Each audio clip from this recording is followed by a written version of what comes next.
ನೋಡಿ, ಆ ಕೃತ್ಯವನ್ನು ಈ ದೇಶದ ಪ್ರತಿಯೊಬ್ಬರು ಕೂಡ ಇವತ್ತು ಖಂಡಿಸಿದ್ದಾರೆ. ಮತ್ತು ಈ ಭಯೋತ್ಪಾದಕರಿಗೆ ಮತ್ತು ಅವರಿಗೆ ಸಹಕಾರ ಕೊಡುತ್ತಾ ಪ್ರತಿಯೊಬ್ಬರಿಗೆ ಕೇಂದ್ರ ಸರ್ಕಾರ ತಕ್ಕದ ಪಾಠವನ್ನು ಕಲಿಸಬೇಕು. ಅದು ಹೇಗೆ ಯಾವುದಂತ ನಾವು ಹೇಳೋದಲ್ಲ, ಅದು ಅವರವ್ರ ತೀರ್ಮಾನ ಮಾಡೋದು. ನಾವು ಹೇಳುವಂಥದ್ದು, ನಾವೀಗ ದೇಶ ಜನರೆಲ್ಲ ಎಲ್ಲ ಜಾತಿ ಎಲ್ಲ ಮತ್ತೆಲ್ಲ ವರ್ಗದ ನಾವು ಒಗ್ಗಟ್ಟಾಗಿರಬೇಕು. ಈ ಭಯೋತ್ಪಾದಕರ ಮತ್ತು ಈ ರೀತಿ ದಾಳಿ ನಡೆಸುವರ ಮುಖ್ಯ ಉದ್ದೇಶ ಏನು? ಈ ದೇಶವನ್ನು ದುರ್ಬಲಗೊಳಿಸಬೇಕು. ಭಾರತ ದೇಶ ಯಾವ ದುರ್ಬಲ ಆಗ್ತದೆ? ಭಾರತ ದೇಶದ ವಿವಿಧತೆಯಲ್ಲಿ ಏಕತೆಯ ಸಂಸ್ಕೃತಿ ಏನಿದೆಯಾ ಅದನ್ನು ದುರ್ಬಲಗೊಳಿಸಿದಾಗ, ಜಾತ್ಯತೀತ ತತ್ವವನ್ನು ದುರ್ಬಲಗೊಳಿಸಿದಾಗ ಭಾರತ ದೇಶ ದುರ್ಬಲ ಆಗ್ತದೆ. ಆದ ಕಾರಣ ಸಂಚುಕೋರರ ಯೋಜನೆಗೆ ಮತ್ತು ಆಲೋಚನೆಗೆ ನಾವು ಅದಕ್ಕೆ ಪೂರಕವಾದ ವಾತಾವರಣ ನಿರ್ಮಾಣ ಮಾಡಬಾರ್ದು. ನಾವೆಲ್ಲ ಜಾತಿಯಲ್ಲ ಮೇಲೆ ಒಗ್ಗಟ್ಟಿನಿಂದ ಪರಸ್ಪರ ವಿಶ್ವಾಸದಿಂದ ಬಲಿಷ್ಠವಾದ ಭಾರತ ಕಟ್ಟುವಂತಹ ಒಂದು ಏನು ಕೆಲಸ ಮಾಡಬೇಕು ಅದನ್ನು ನಾವಿವತ್ತು ಮಾಡಬೇಕಾಗ್ತದೆ. ಅದಕ್ಕೆ ಯಾರು ಕೂಡ ಈ ದೇಶದಲ್ಲಿ ಸಮಾಜದ ಒಗ್ಗಟ್ಟನ್ನು, ದೇಶದ ಒಗ್ಗಟ್ಟನ್ನು ಅದನ್ನು ದುರ್ಬಲಗೊಳಿಸಲಿಕ್ಕೆ ಯಾರು ಪ್ರಯತ್ನ ಪಡಬಾರ್ದು.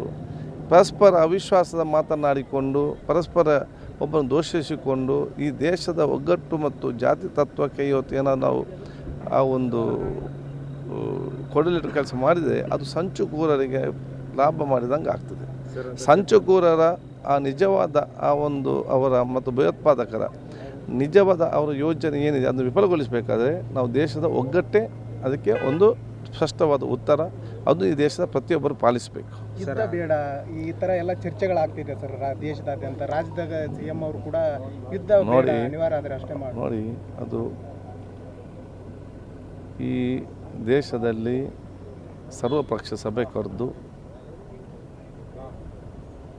ಇವತ್ತು ಕೇಂದ್ರ ಸರ್ಕಾರ ಮುಖಾಂತರ ಸರ್ವಪಕ್ಷ ಸಭೆ ಕರೆದು ಈ ದೇಶದ ಬೇರೆ ಬೇರೆ ಸೈನ್ಯದಲ್ಲಿ ಕೂತ್ಕೊಂಡು ಚರ್ಚೆ ಮಾಡಿ ಕೂತ್ಕೊಳ್ಳುವಂಥ ತೀರ್ಮಾನ.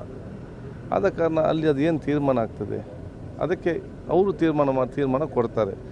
ನಮ್ಮದು ಕೆಲಸ ಏನು? ಪ್ರತಿಯೊಬ್ಬ ಜನಸಾಮಾನ್ಯರದ್ದು ಇಲ್ಲಿ ಎಲ್ಲ ಜಾತಿಯಲ್ಲ ಮತ್ತು ವರ್ಗದವರು ನಾವು ಒಗ್ಗಟ್ಟಾಗಿರಬೇಕು, ಸೌಹಾರ್ದತೆ ಇರಬೇಕು. ಸೌಹಾರ್ದತೆ ಈ ದೇಶದ ಉಸಿರು ಅಂತ ಹೇಳಲಿಕ್ಕೆ ನಾನು ಇವತ್ತು ಬಯಸಿ ಎಲ್ಲರೂ ಕೂಡ ಸಹಕಾರ ಕೊಡಬೇಕು.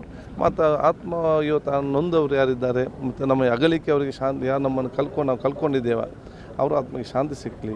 ಅವರು ಬಹುಶಃ ಯಾರು ಇವತ್ತು ಆ ಕುಟುಂಬಸ್ಥರು ಇದ್ದಾರೆ ಅವ್ರಿಗೆಲ್ಲ ಅವರ ಮನೆಯವರ ಅಗಲಿಕೆಯನ್ನು ತಡೆಯೋದು ಶಕ್ತಿ ಪರಮಾತ್ಮ ಕೊಡಲಿ ಅಂತ ಹೇಳಲಿಕ್ಕೆ ನಾನು ಯೋಚಿಸಿ ಆ ಕುಟುಂಬ ಜೊತೆ ಇದು ದೇಶ ಜನ ನಿಲ್ತಾ ಅಂತ ಹೇಳಲಿಕ್ಕೆ ಇಚ್ಛಿಸ್ತೇನೆ. ಸರ್, ಮಂಗಳೂರಲ್ಲಿ ಪಾಕಿಸ್ತಾನ ಜಿಂದಾಬಾದ್ ಒಂದು ಕೇರಳ ಯುವಕನ್ನು ಕೊಲೆ ಮಾಡಿದ್ದಾರೆ ಸರ್. ನೋಡಿ, ಅಂಥ ಯಾವುದೇ ವಿಚಾರ ಕೂಡ ಯಾರಿಗೂ ಕೂಡ ಕೇಳಿಲ್ಲ. ಅನಗತ್ಯವಾಗಿ ಯಾವುದೇ ಒಂದು ಮಾಹಿತಿ ಇಲ್ಲದೆ, ಯಾವುದೇ ಒಂದು ಪೂರಕವಾದ ದಾಖಲಿದೆ ಇಲ್ಲ ಸಲ್ಲದ ವಿಚಾರ ನಾವು ಯಾರು ತಂದುಕೊಂಡು ಜನರಲ್ಲಿ ಇಲ್ಲ ಸಂಶಯ ಮುಟ್ಟು ಆಗಬಾರ್ದು. ಸಚಿವರು ಹೇಳಿದ್ದಾರೆ ಸರ್. ಅದನ್ನೇ ನೋಡಿ, ಒಬ್ಬ ಸ್ಪಷ್ಟವೇ ಹೇಳಿದ್ದಾರೆ. ಏನು ಅಲ್ಲಿ ಕೆಲವರು ಬಂದು ಹೇಳಿದಾರ ಅಂತ ಅವ್ರು ಬರ ಸ್ಪಷ್ಟ ಕೊಟ್ಟಿದ್ದಾರೆ. ಇದರ ಬಗ್ಗೆ ಏನಿದ್ದಾಗ ಈಗ ಅಲ್ಲಿ ಗುಂಪು ಸೇರಿ ಹಲ್ಲೆ ಮಾಡಿ ಕೊಂದು ಸರಿಯೋ ತಪ್ಪ, ಅದರ ಬಗ್ಗೆ ಚರ್ಚೆ ಆಗಬೇಕಲ್ಲ. ನಾಳೆ ಇದೇ ರೀತಿ ಅಲ್ಲೆಲ್ಲಿ ಗುಂಪು ಮಾಡಿ ಅದು ಪ್ರೇರಣೆ ಆಗಬೇಕಾ? ಸರಿಯೋ ತಪ್ಪ ಅಲ್ವಾ? ತಪ್ಪಾದರೆ ಪಾಪ ಮಕ್ಕಳು ಮಾತ್ರ ತಪ್ಪಲ್ಲ ಅಂತ ಅವ್ರಿಗೆ ವಿಷಯ ತುಂಬ್ತಾರಲ್ಲ ಕೆಲವರು, ಅವರ ಪರೋಕ್ಷವಾದ ಆ ತಪ್ಪು ಎಲ್ಲ ನಾವು ಅರ್ಥ ಮಾಡಿಕೊಳ್ಬೇಕು. ಯುವ ಜನರು ಮತ್ತು ವಿದ್ಯಾರ್ಥಿಗಳನ್ನು ಇವತ್ತು ಸತ್ವಜಾಗಿ ನಾವು ತಂದು ನಿಲ್ಲಿಸಬೇಕು.